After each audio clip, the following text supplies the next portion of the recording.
साहब डेफिनेटली कोशिशें हुकूमत कर रही है कि मुआशी इस्तेकाम भी आए, मुआशी इस्तेकाम आएगा तो ये सियासी इंतशार भी ख़त्म होगा। उसके लिए स्टाफ लेवल मुआहिदा अगर IMF से नहीं होता तो सेकंड स्ट्रेटेजी हुकूमत की क्या है, क्योंकि जून में बजट भी लेकर आना है आप लोगों ने। देखें, दो चीज़ें क्लियर होनी चाहिए कि हम समझते हैं कि सारी जो प्रायर एक्शंस थे वो मुकम्मल हो गए हैं, चाहे वो मॉनेटरी पॉलिसी हो, चाहे वो सर्कुलर डेट का इशू हो, पावर सेक्टर में गैस सेक्टर का इशू हो, और जो जो जो जो जो ये 9th रिव्यू है, लोगों को पता होना चाहिए कि ये जुलाई से सितंबर का होता है। तो इसके अंदर जो हमारे टारगेट्स तय थे IMF से वो हमने अचीव कर लिए। तो हम पुरुमीद हैं, हमारा ख्याल है, हम पॉजिटिव हैं कि ये 30 जून से पहले ये जो SLA एग्रीमेंट है ये हो जाना चाहिए है। और डिले अब पाकिस्तान की तरफ से नहीं है, IMF की तरफ से। पाकिस्तान ने वो सारे रिक्वायरमेंट कंडीशंस फुलफिल कर दिए हुए हैं जो IMF के थे, यही वजह है कि हम पुरुमीद हैं। दूसरा सवाल कि अगर IMF ना हुआ तो फिर क्या होगा। तो देखिए, IMF तो पिछले 4-5 माह से जो है वो नहीं हुआ, तो उसके बावजूद जो ये मुल्क है वो डिफ़ॉल्ट वाली सूरत हाल में नहीं है, बल्कि बेहतरी की तरफ है। अगर आप सिर्फ 2-3 इंडिकेटर्स मैं आपको बता दूं, जो बहरान बनने का ये सारा जो इशू बना वो एक रिकॉर्ड फिस्कल डेफिसिट था जो 8% GDP के हुजम पे था पिछले साल PTI के आखिरी साल के अंदर। उसके अंदर भी वाज़ेह कमी आ रही है इस साल के अंदर। इसका मतलब है कि हमने एक फिस्कल डिसिप्लिन के अंदर मईशत को चलाया, मईशत में बेहतरी आई, हमने कर्जे अजाफी नहीं चढ़ाए और यानी कि कमी आई खसारों के अंदर। दूसरी साइड पे आप करंट अकाउंट सरप्लस में है। जाहिर सी बात है ये इंपोर्ट कंप्रेशन से है जो कि एक पॉजिटिव चीज़ नहीं है, लेकिन करंट अकाउंट सरप्लस का होने का मतलब है कि कोई नए अजाफी डॉलर डेफिसिट नहीं हो रहा, नए कर्जे नहीं चल रहे हमारे पे। वो पुराने कर्जे जो हैं वो उतारने का वो डेफिनेटली है कि, लेकिन आज के दिन और पिछले 3-4 महीनों से नए कर्जे नहीं चढ़ रहे इस मुल्क के ऊपर डॉलर टर्म्स के अंदर। और तीसरा ये कि हमने अपना ओवरऑल जो हमारा ये टेन्योर है उसमें मैं नेट की बात कर रहा हूँ, हमने नेट कर्जे कम किए एक्सटर्नल साइड पे डॉलर टर्म्स में। ये पाकिस्तान की तारीख में चंद ही दफ़ा होता है कि आपके कर्जे बड़े ना हो, कम हुए हो।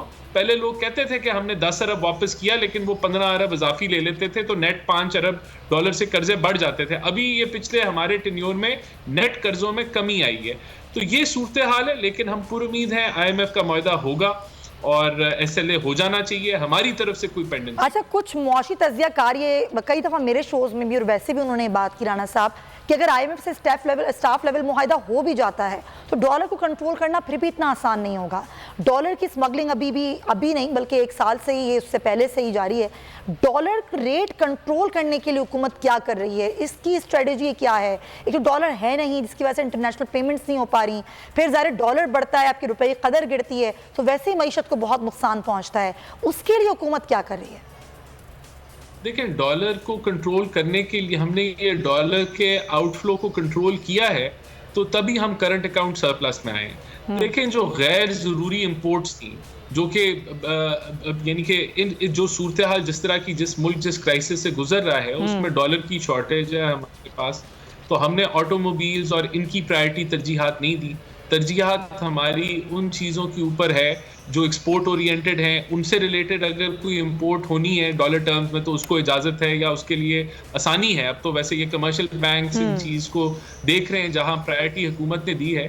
तो यही चीज़ें थी जिनसे आप कंट्रोल कर सकते थे। दूसरा, देखें, लॉन्ग टर्म के अंदर आपको अपनी एक्सपोर्ट्स बढ़ानी है, आपने इंपोर्ट सब्स्टिट्यूशन करनी है, ये सारी चीज़ें हैं। लेकिन शॉर्ट टर्म में जो हमारे पास टूल्स थे, चाहे वो इंपोर्ट कंप्रेशन हो, वो हमने अपनाए और उससे नताइज हासिल हुए। ये शॉर्ट टर्म मेजर्स हैं, लेकिन इस वक्त और कोई ऑप्शन नहीं थी तो हमने वो अपनाए हैं। उससे ग्रोथ रेट में कमी ज़रूर आई है, उसका जो अल्टरनेटिव इम्पैक्ट है वो ये ज़रूर है।